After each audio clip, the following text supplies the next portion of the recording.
Bienvenidos a Desvendando Noticias. Hoy queremos hacer una primera parte de este tema del libro de Verne que descubrimos hoy. De hecho, tenemos una copia del libro físico y pues nos fuimos al capítulo donde se habla del sitio donde según la historia que cuenta Verne, el gobierno de Estados Unidos elige para construir el lugar de lanzamiento del cohete, porque esto es una programación predictiva. Ya lo hemos hablado en el canal antes. De hecho, tenemos ya unos videos atrás. De hecho, algo muy curioso de Verne es que él, antes de escribir el libro, nunca vivió en Estados Unidos. Sin embargo, las referencias que él escribe, pareciera como que él conoce la geografía estadounidense, pero él no es de ahí, él es francés, ¿no? Entonces siempre queda como la duda de que, bueno, ¿cómo es posible que pueda escribir? Ahí tenemos ese dato, pero hoy queremos hablarles de esto, ¿no? Aquí tenemos, obviamente, pues el arte del libro, ¿no? Y pues se habla de la luna, ¿no?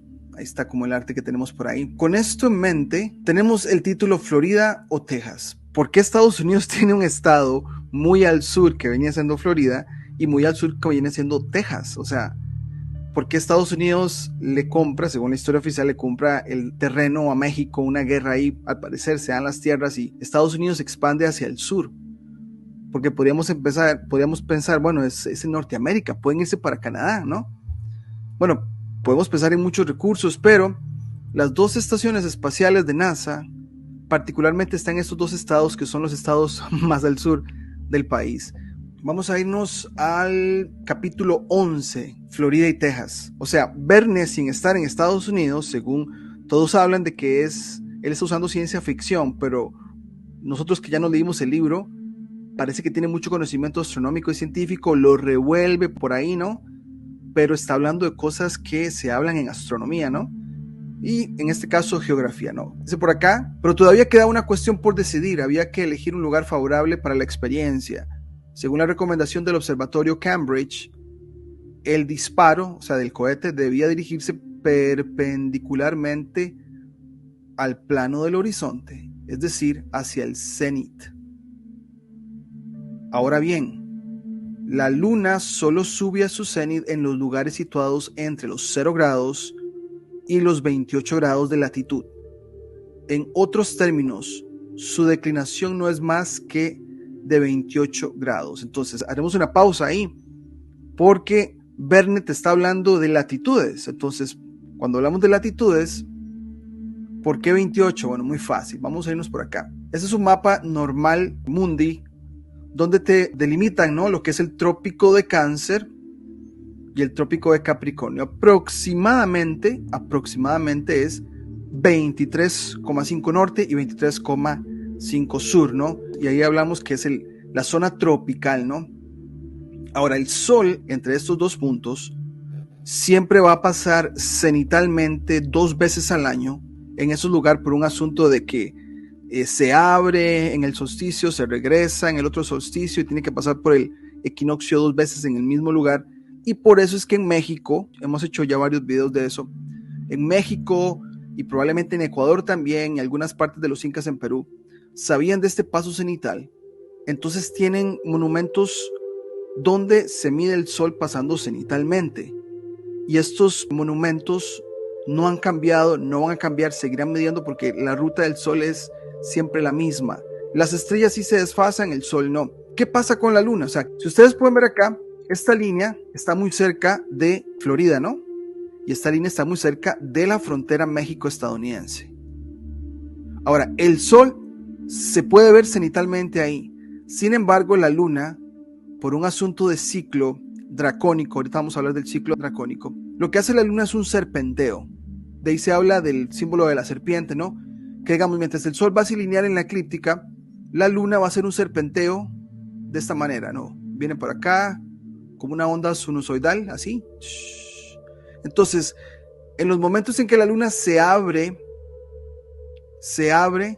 podría llegar a verse en el cenit en Florida y en Texas, ¿ok?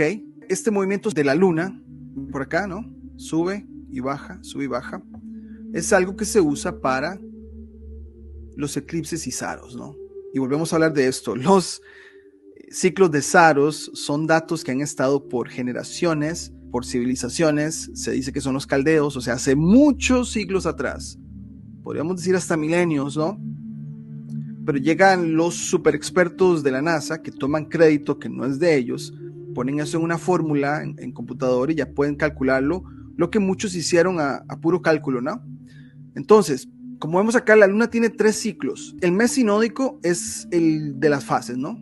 Que cambia de nueva, cuarto creciente, llena, cuarto menguante y luego nueva. Esa tiene una duración de 29,53 días, que vienen siendo 23 días, 12 horas, 44 minutos, 3 segundos, ¿no?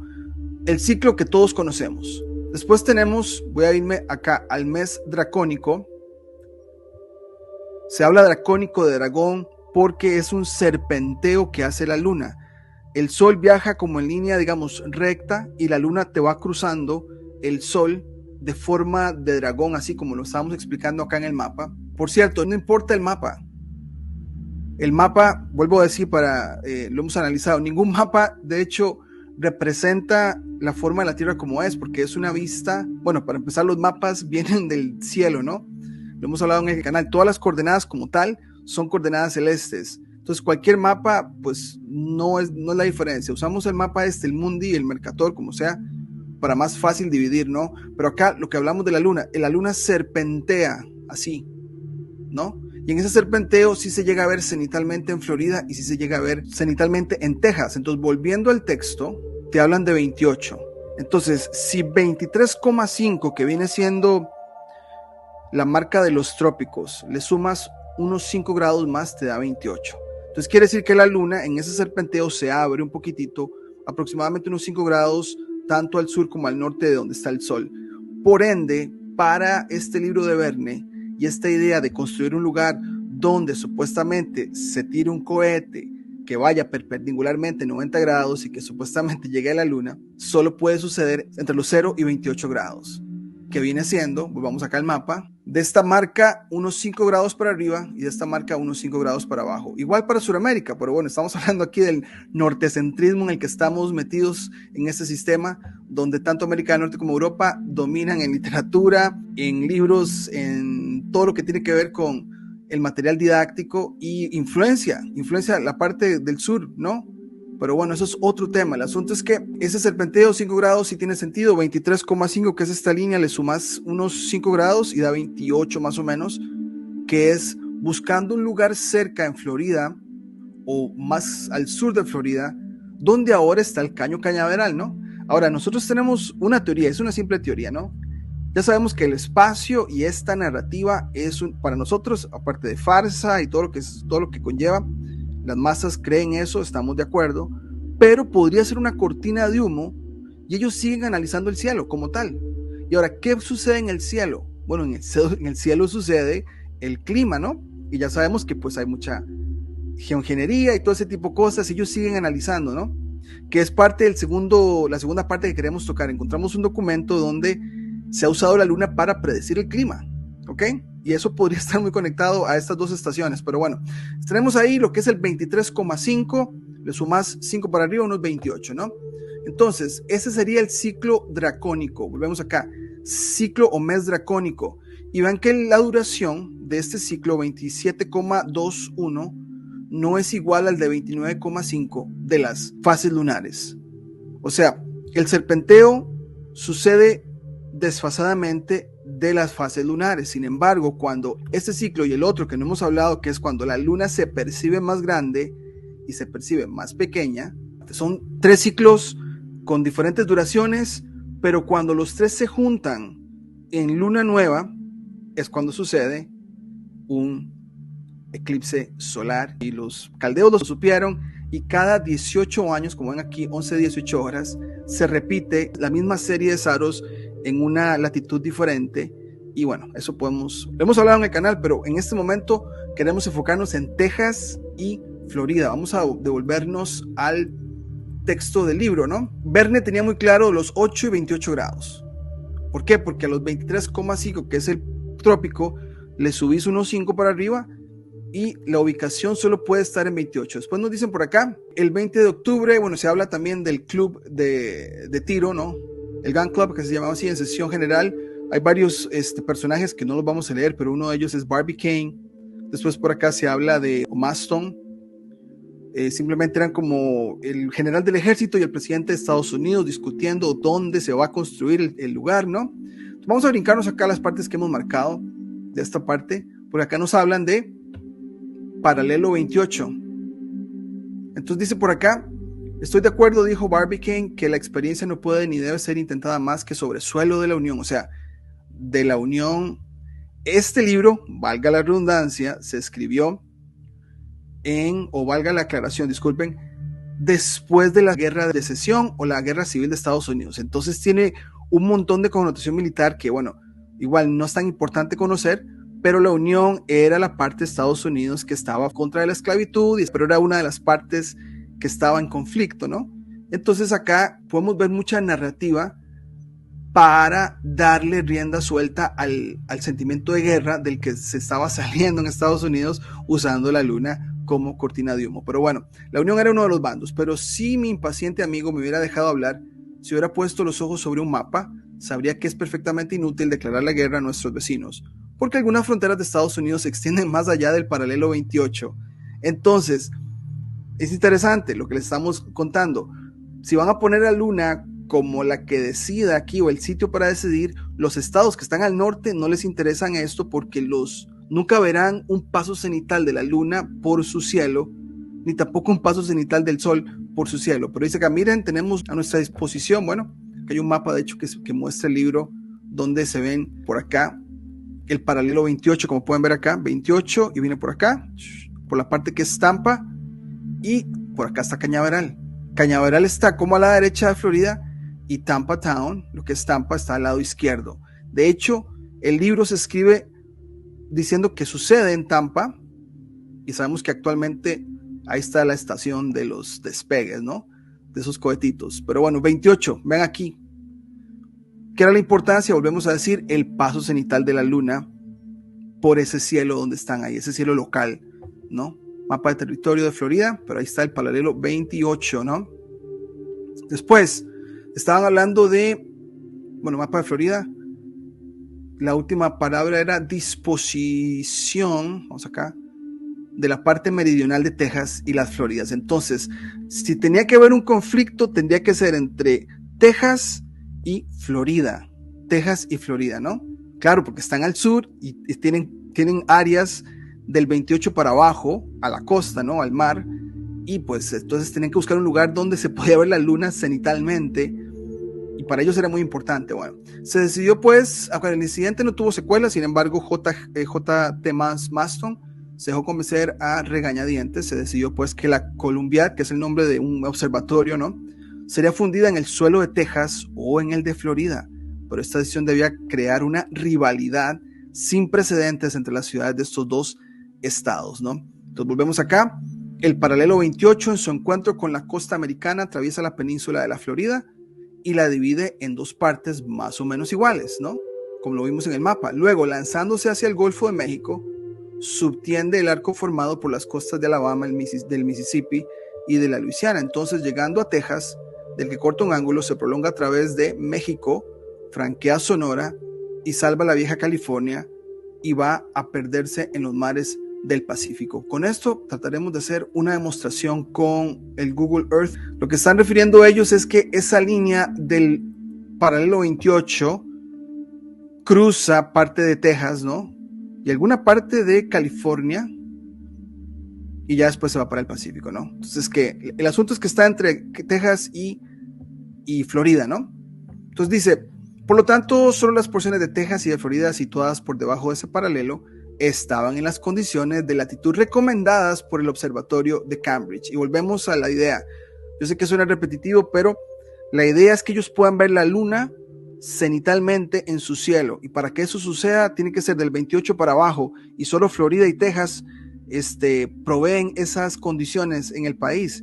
Y ahora nos resuena por qué Estados Unidos se interesó en esos estados después de que llegaron a las 13 colonias, ¿no? Aparte de expandirse al oeste, se expandieron un poco al sur por un asunto de observación, ¿no? Bueno, la Florida no cuenta en su parte meridional con ciudades importantes, está erizada de fuertes construidos. Esto nos llamó muchísimo la atención. Quiere decir que, bueno, de hecho, Florida, según los datos, es el estado más plano de Estados Unidos porque no tiene casi montañas. Los que han ido ahí van a ver que no hay montañas, ves el horizonte súper plano de un lugar a otro, se pueden ver los rascacielos de las ciudades, pero se nos hace interesante que está erizada de fuertes construidos. O sea, deben estar como enterrados, si es que esto es cierto, ¿no? Contra los indios errantes. Una sola ciudad, Tampa Town, podría reclamar en favor de su situación y presentarse con sus derechos. De hecho, hemos visto videos en internet en inglés que hablan de Tartaria con Tampa y son bastante interesantes. Hay edificaciones que como que llaman la atención, pero la pregunta es, bueno, en medio de arena, quiere decir que hay algo más hacia abajo, ¿no? Bueno, pero el tema acá es de Florida y Texas, ¿no? Bueno, por acá se habla del área con México que se compró, ¿no? O que Estados Unidos le arrebata a México en la guerra México-americana, así le llaman, ¿no? Como fuera. Pero nos llamó la atención esta ciudad, Corpus Christi. Corpus Christi, en el county de Nueces. Y ahora sí voy a utilizar, de hecho, el Google Earth. Vean Corpus Christi. Ven acá, 2750. 2745. 2740, 2735. O sea, están debajo del paralelo 28. O sea, este lugar en Texas puede ver la luna cenitalmente por un asunto de ciclo dracónico, como lo explicamos, ¿no? Ahora, si nos vamos a Florida, voy a irme para Florida acá con el Google Earth, donde está Florida. Y lo interesante es que vean que la parte de Florida, sí, del 28 para abajo, ahí está. Y Tampa está abajo del 28, como pueden ver, 28 por acá, está acá abajo, ¿no? Según Verne, acordémonos, Verne no vivió en Estados Unidos, supuestamente cuando escribió este libro, pero él sí habla de las ciudades y Tampa, como pueden ver, está debajo del paralelo 28. Sin embargo, por acá está, vean que Cañaveral está acá arriba, ¿ya?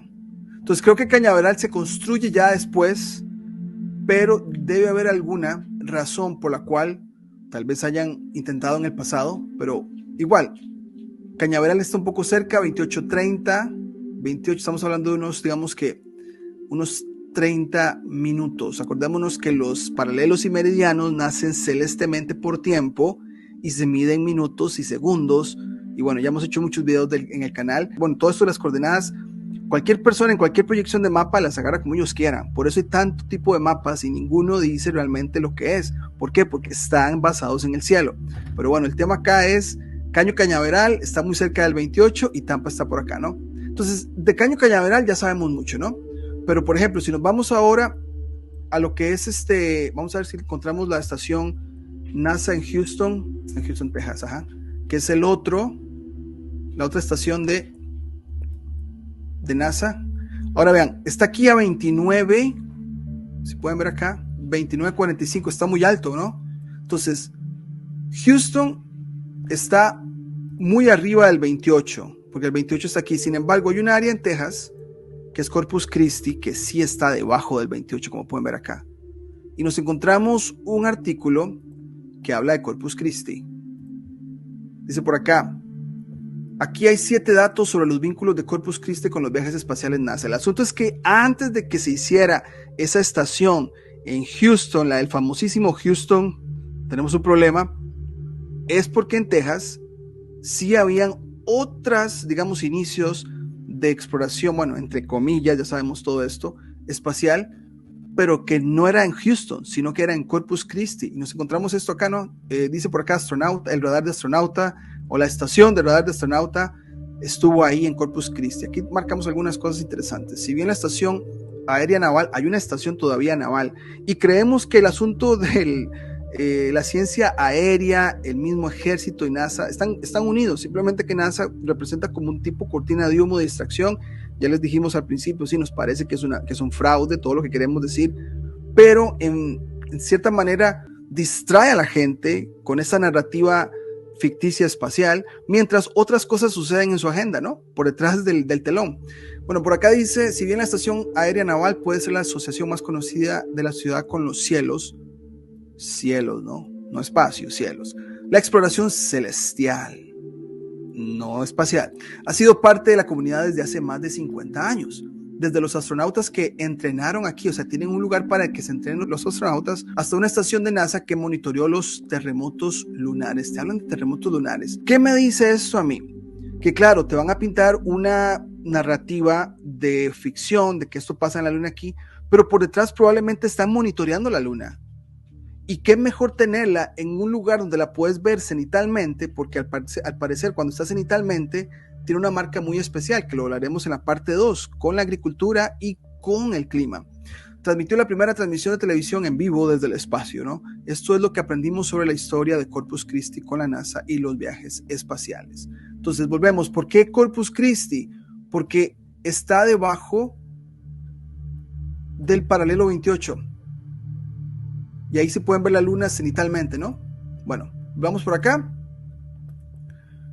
Después marcamos algunas cosas interesantes. Ok, pero también hubo dos que se convirtieron en primeros en el espacio, ¿no? John Glenn en 1962 estaba a bordo de la primera nave espacial en orbitar la Tierra. Aproximadamente 20 años antes completó su entrenamiento aeronaval en la Estación Aérea Naval Corpus Christi. O sea, ahí era un lugar de entrenamiento y probablemente un lugar de donde tenían la puesta en escena también. Podríamos incluso concluir eso si se entrenaban ahí, ¿no? Dice por acá, y luego impartió cursos avanzados en la base.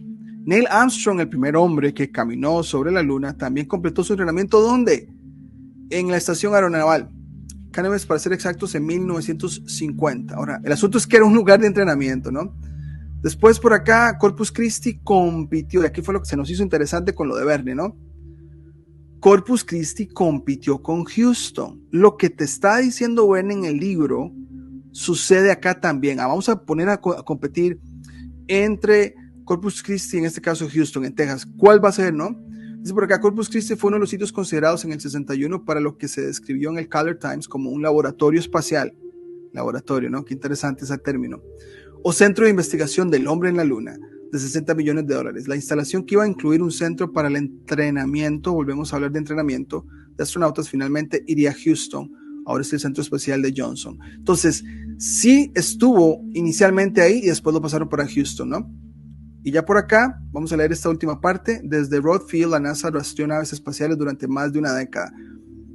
Este de rastreo pueden ser desde cohetes, simplemente para analizar el cielo, y para un montón de cosas que no nos dicen, mientras ponen la cortina de humo de la distracción que representa NASA, ¿no? Un terreno de 150 acres en el antiguo Rodd Field de NASA Corpus Christi se convirtió en el sitio de estación de seguimiento de la red de vuelos espaciales tripulados número 16, encargada de monitorear las misiones espaciales de la NASA por radio y radar, según los archivos de Color Times. Entonces era un lugar para radio, para radares, experimentación, o sea, podemos ponerlo de muchas maneras. Esta idea de ver la luna cenitalmente le hemos dado vueltas, pero ¿por qué tenía, o por lo menos Verne explica en su libro, cuál es la obsesión de querer ver la luna en el cenit? Porque, digamos, en otros lugares, para arriba del paralelo 28 no se puede, solo para de abajo del paralelo 28 para abajo. Por eso la parte sur de Florida y la parte sur de Texas eran muy funcionales para ellos. Pero ¿por qué era esa obsesión? Y nos encontramos un documento que queremos leerlo ya en la parte 2, donde se habla de que se usaba la luna para predecir el clima diferente y se usaba el cenit de la luna como el otro cuando no está en el cenit, ¿no? Entonces es algo interesante porque entonces así explicaría que el análisis del cielo desde nuestra perspectiva podría ser toda una agenda que nunca nos lo van a decir, pero nos ponen la parte espacial y la parte de cohetes y de lanzamientos y todo esto para distraer a las masas mientras ellos hacen otras cosas por detrás. Hoy queríamos traerles la segunda parte de esto que comenzamos con el extracto del libro de Verne donde se habla de este tema, ¿no? De Texas o Florida, ¿no? Entonces vamos a expandirlo porque ellos te hablan de pues un conflicto que había entre estos dos estados, ¿no? Vamos a traer esto rápidamente. Este fue el texto que leímos. En aquel momento dice que el título es Florida o Texas, ¿no? La luna solo sube a su cenit en los lugares situados entre los 0 grados y 28 de latitud. En otros términos, su declinación no es más que 28 grados. Y Y durante ese capítulo te hablan de que el paralelo 28, acá se ponen pues algunos mapas, ¿no? El de Florida, aquí se ve muy bien el paralelo 28 cruzando lo que es la parte de Tampa. Aquí vemos un poco de Cabo Cañaveral. Luego, más adelante, acá se habla del conflicto, ¿no? Texas o Florida, 28 grados. ¿Qué tiene que ver todo esto? El paralelo 28, ¿no?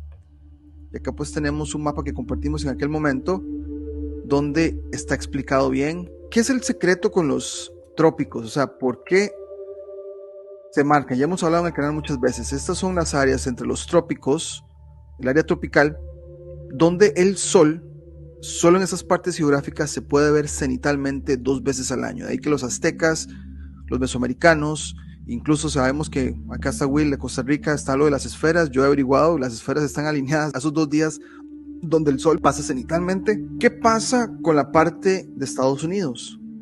Vean que Florida y Texas están muy cerca. Ahora, la luna hace un movimiento, vamos a explicarlo con más detalle, que se llama el serpenteo, ¿no?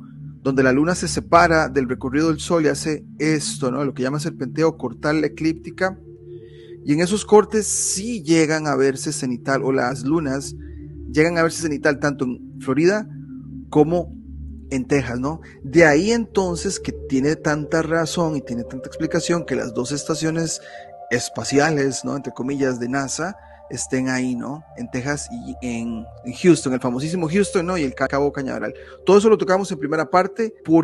La pregunta es, ¿por qué el cenit por qué el interés en el cenit para ver la luna, ¿no? Y acá tenemos otro extracto del libro de Verne que ya lo hemos compartido antes, pero volvemos a leerlo porque acá Verne nos dicen que él habla de ciencia ficción, pero te habla de datos astronómicos. Acordémonos, nosotros tomamos la astronomía como una ciencia que estaba junto con la astrología en un tiempo, la separaron, la hicieron inerte para que no haya conexión con el ser humano actualmente, y eso es lo que hacen, ¿no? Te hablan de un planetita por aquí, de una luz aquí, de aquí, de allá, pero hay cero conexión con el ser humano y se mofa la astrología, ¿no? Y hemos hablado que qué interesante que la astrología es una ciencia que termina en logía, pero hay otras más que se consideran también ciencias, pero por alguna razón se pone en mofa la astrología. Pero ya lo hemos comentado acá en el canal también.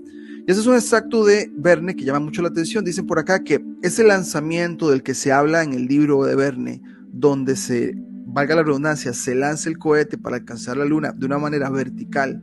Dice por acá que si dejaran pasar esa fecha del 4 de diciembre, no encontrarían a la luna en las mismas condiciones de perigeo y de cenit hasta 18 años y 11 días después.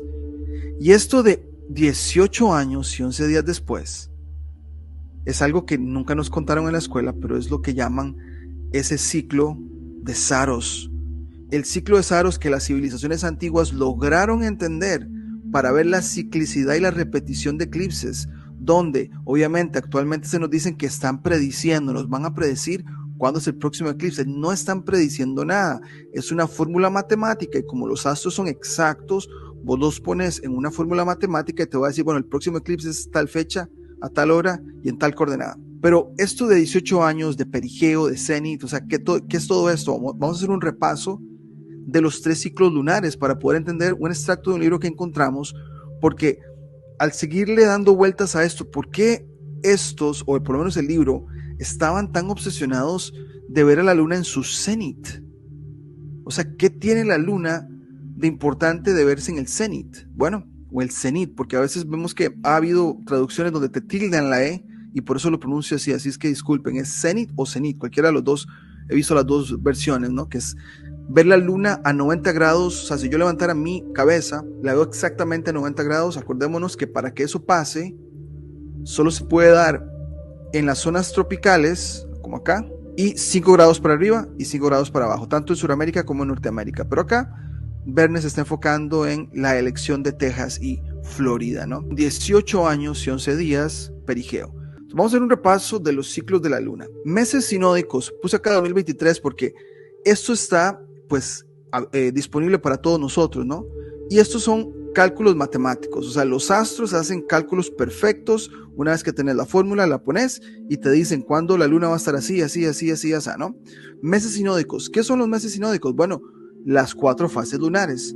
Cuando hay lunas nuevas, acá en la izquierda estamos con lunas nuevas y con lunas llenas en la parte de la derecha. Entonces, por ejemplo, diciembre 23, enero 21, febrero 20, marzo 21, abril 20, mayo 19, junio 18 y julio 17, que es la próxima luna nueva. Nos estamos acercando a una luna nueva. Estamos acá, ¿no? La anterior fue junio 18. Ya a este lado tenemos las lunas llenas, ¿no? Por ejemplo, acá la última luna llena fue el 3 de julio, que se ha ido menguando y llegaremos al 17, cuando ya completamente se mengue completo y sea luna nueva y empecemos el ciclo sinódico. O sea, las fases lunares, el término es mes sinódico, donde la luna tiene sus fases, ¿no? Los meses anomalísticos, o sea, ¿pero qué es esa palabra anomalístico? Es básicamente cuando la luna se percibe más grande o más pequeña. Y digo percibe porque no sabemos, yo no sé qué causa esto. La ciencia oficial te va a decir que la luna se aleja y que la luna se acerca. Hemos visto también, por ejemplo, cuando he observado el planeta Marte y he sacado una foto, digamos que mi ojo no lo ve, pero yo saco una foto con la cámara, la P900, y se ve después en la fotografía, ¿no? Entonces, esto de tamaño nos puede parecer que tiene que ver más que todo con intensidad quizá, pero igual son simplemente teorías, no tenemos un cohete para ir arriba y ver qué es lo que pasa. Lo que sí se observa y cada quien de nosotros puede corroborarlo es que la luna se ve más grande, por eso le llaman la superluna, acá como lo ven, y acá de hecho le dicen microluna, ¿no? Pero según los datos es 14% más grande y 30% más brillante. Entonces hay un cambio repetido como si fuera una onda, como si fuera un latido del corazón, ¿no? De repente la luna se ve grande y poco a poco se va disminuyendo hasta verse pequeña. Y esto no tiene nada que ver con las fases. Vamos a ver que la luna se puede percibir grande y está en cuarto creciente, cuarto menguante o en un cachito, ¿no? Pero cuando coincide este ciclo, el mes anomalístico o el mes con el mes sinódico, y ahí estamos hablando de eclipses, pero ahorita vamos a ese tema, ¿no? Meses anomalísticos, igual, vamos al internet, lo buscamos y aquí te da, porque esto es matemático, se pone en una computadora, ¿no? Y la fórmula exactamente te va a decir cuándo la luna se va a ver en perigeo, o sea, más grande. Vamos a ver acá, 1, 2, 3, 4, 5, 6, 7, 8, 9, 10, 11, 12, 13 veces, ¿no? Porque son diferentes, ¿no? Mes sinódico, 29.5, digamos. Mes anómalo o anomalístico, ¿no? 27.5. Vean que hay una gran diferencia, hay casi 2 días de diferencia. O sea, están desfasados 2 días. Y mes dracónico, que ya vamos a hablar de él, pero vean la duración no es la misma. Sin embargo, al año, como que podemos decir que hay como 13 aproximadamente, ¿no? Entonces, perigeo, la luna se ve más grande, ¿ok? Y apogeo, cuando la luna se ve más pequeña. Y con la fórmula, exactamente como se repite, se sabe qué día y a qué hora la luna va a hacer como el cambio como de latido, ¿no? Grande, pequeño, ¿no? Entonces estamos acá, más o menos julio 4 fue el perigeo más cercano que hemos tenido, y el siguiente va a ser en agosto 2. Entonces, para que quedemos claros, tenemos meses anomalísticos que tienen que ver con la superluna y la microluna, más grande, más pequeña. No sabemos qué lo causa, lo que sí sabemos es que se observa cíclicamente más grande y más pequeña, ¿no? Después tenemos los meses dracónicos. Hablamos de que la luna corta la eclíptica. Acordémonos que la eclíptica es el recorrido que hace el Sol y los demás planetas también. Incluso los planetas, el Sol sería el único planeta, porque así lo llamó la astrología antigua, eran 5 visibles más Sol y Luna son 7, de ahí vienen los 7 días de la semana. El Sol es el que va así en la línea de la eclíptica, los otros planetas cruzan, la Luna también lo hace. Esa es más o menos la madrugada de hoy, 5 de la mañana, como pueden ver acá en mi ubicación, 12 de julio. Voy a acercar acá y voy a elegir a la Luna que ya se está menguando, está llegando a ese cachito, ¿no? A la uñita. Voy a hacer esto, voy a amarrarla por acá, quitar el suelo. Ahora, voy a recorrer la luna diariamente en los próximos días, ¿no? Y vamos a ver que voy a correr acá por hora. Ahí está. Vean que la luna está en este lado, en el norte de la eclíptica. Pero va a llegar un momento donde voy a, de hecho, irme diariamente acá. Hace un recorrido, ya se volvió nueva, vuelve a ser creciente. Y vean dónde empieza a hacer un cruce en el recorrido que hace el Sol, ¿no? Vamos a ver acá. 25 ya cruzó. Entonces vamos a ver en esas horas, ¿no? El 24 de julio hay un cruce de norte a sur. ¿Ok? Y la luna no está llena. Está como en fase, ¿no? Ahí está. Más o menos el 24 de julio. Después volvemos a subir acá. Está en el sur de la eclíptica. Sigo. Y por ahí del 7 de agosto hay un cruce de norte a sur. Ese es el cruce del nodo, de norte a sur o de sur a norte. Entonces, estos datos están en una fórmula matemática y se sabe exactamente cuándo sucede. Entonces, vamos a irnos a las tablas que les enseñé para ir corroborando esto. Eso fue el 7 de agosto, ¿no? 7 de agosto. Y por acá tenemos el 21 de agosto. Entonces, ese cruce es el mes dracónico y la luna lo hace. Acá vamos a ver 1, 2, 3, 4, 5, 6, 7, 8, 9, 10, 11, 12, 13, 14, unos 14, porque este mes es más cortito. Vamos a ver acá, donde en el mes dracónico estamos hablando de 27.2.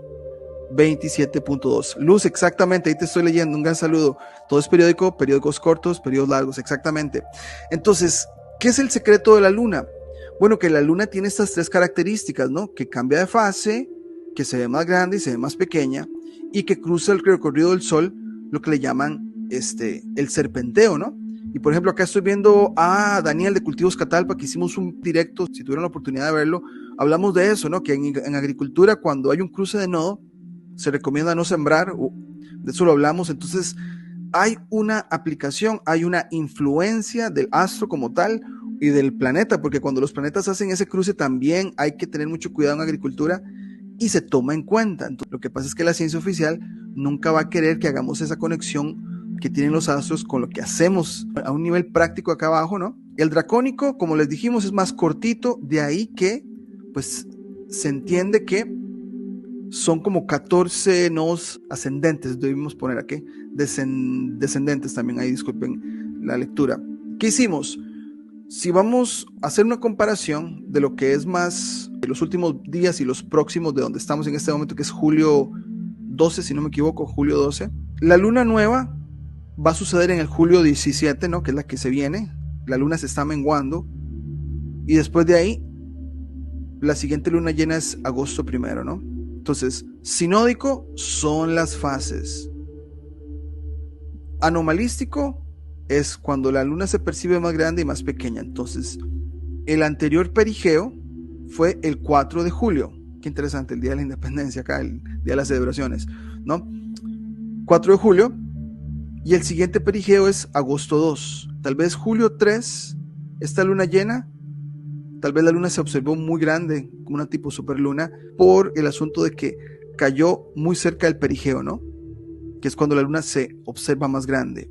Y después aquí tenemos dos apogeos, julio 20 y agosto 16, ¿no? Agosto 16.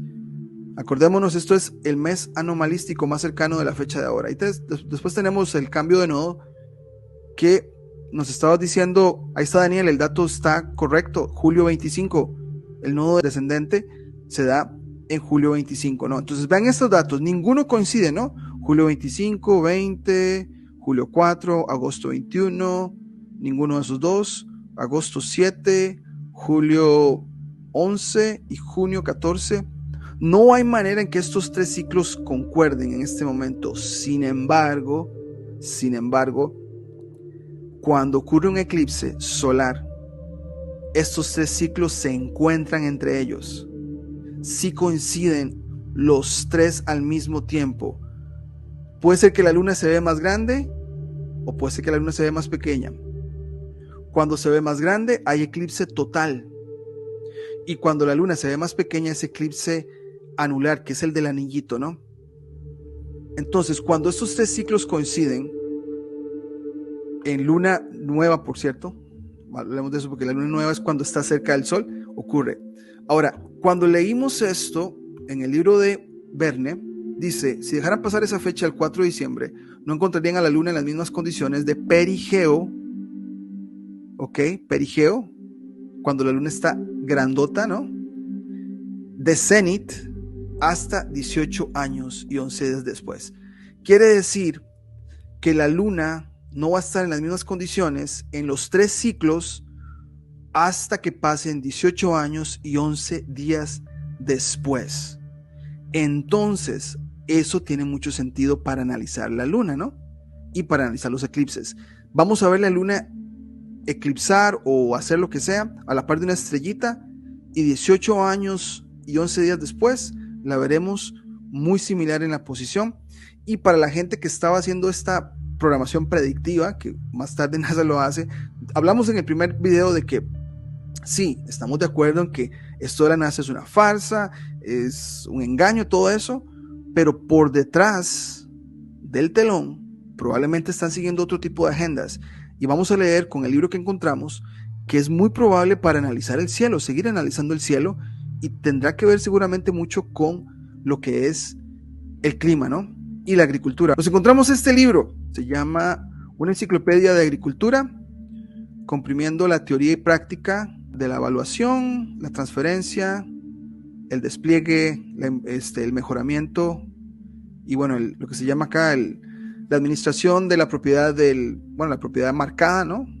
El cultivo, la economía, los animales, vegetales, producción. O sea, uno dice, bueno, qué bonito libro, te habla de la agricultura en todos los países.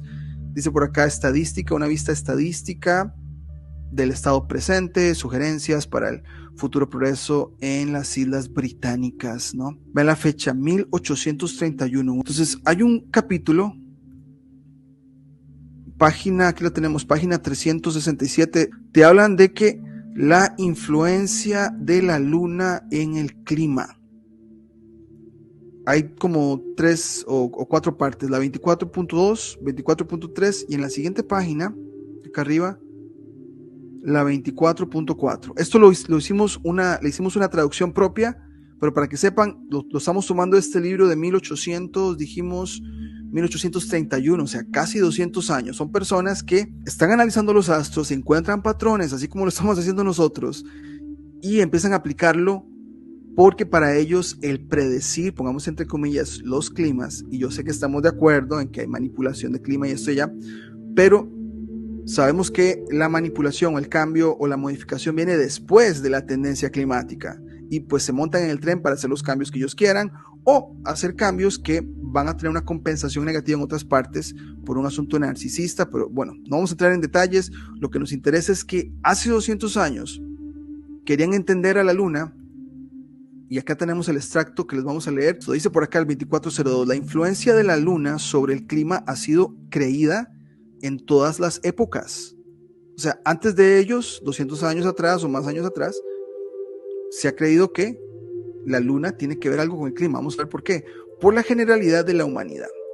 La misma opinión fue abrazada por los antiguos filósofos, y varios filósofos eminentes de épocas posteriores han pensado que la opinión no es indigna de atención, o sea que hay que mantenerla y hay que pues darle atención. Aunque la luna solo actúa, al menos hasta donde podemos saber, eso me llamó la atención, o sea, ellos ven la limitación que hay, ¿no? Pero por lo menos de lo que se ve se puede sacar algunas conclusiones.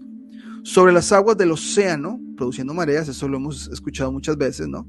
Pensamos que también el sol tiene influencia, pero como nos han dicho que el sol está a millones de kilómetros, pues obviamente lo sacas de la ecuación, pero es un jueguito aquí del sol y la luna, nos parece.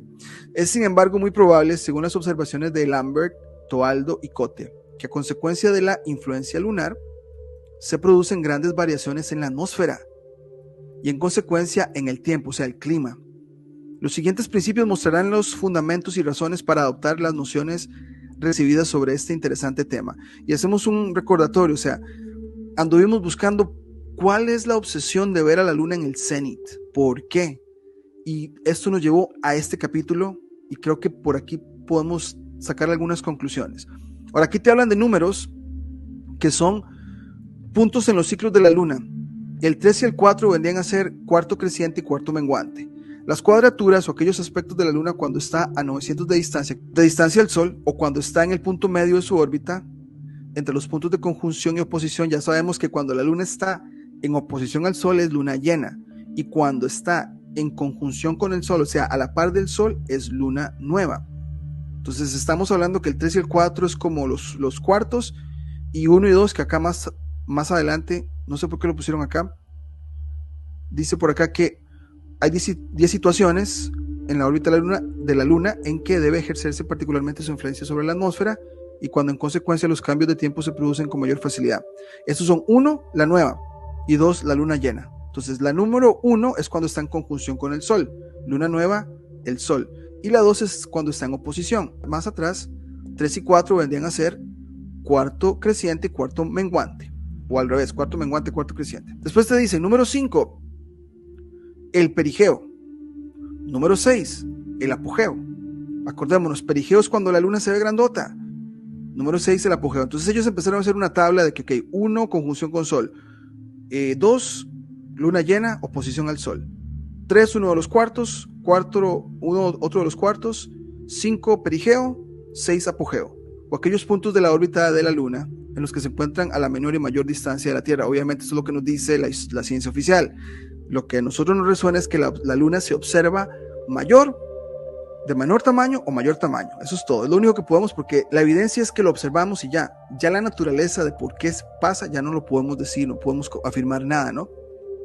Número 7 y número 8, los 2 pasos de la luna sobre el ecuador, uno de los cuales Toaldo llama el ascenso de la luna y el otro el descenso de la luna, y esto nos pareció interesante, equinoccio, o los dos, aquí le llaman lunisticios, que cuando lo buscamos no hay otra fuente de texto que yo haya encontrado que se le llame lunisticio a este proceso. Y acordémonos, lo hablamos acá con el directo que hicimos con Cultivos Catalpa, que la luna en 28 días es un fractal pequeño de lo que hace el Sol en todo el año. Entonces vamos a ver como el fractal del solsticio de allá, y acá le están llamando lunisticios, que es la primera vez que por lo menos yo lo he visto la palabra.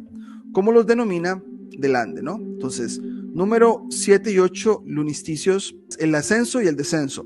Número 9, el lunisticio boreal, cuando la luna se acerca más que pueda en cada lunación o periodo entre luna nueva y otra a nuestro cenit, a ese punto en el horizonte que está directamente sobre nuestras cabezas, ya hemos hablado. Y número 10, el lunisticio austral, que es el fractal del solsticio austral. Y acá, bueno, aquí están seguramente hablando nortecentrista, ¿no? Pero se podría aplicar al revés si lo vemos desde el sur, ¿no? Ellos marcan estos 10 puntos, volvemos a repasar. 1, 2, conjunción, separación opuesta del Sol y Luna. 3 y 4, los cuartos crecientes y menguantes. 5, perigeo. 6, apogeo.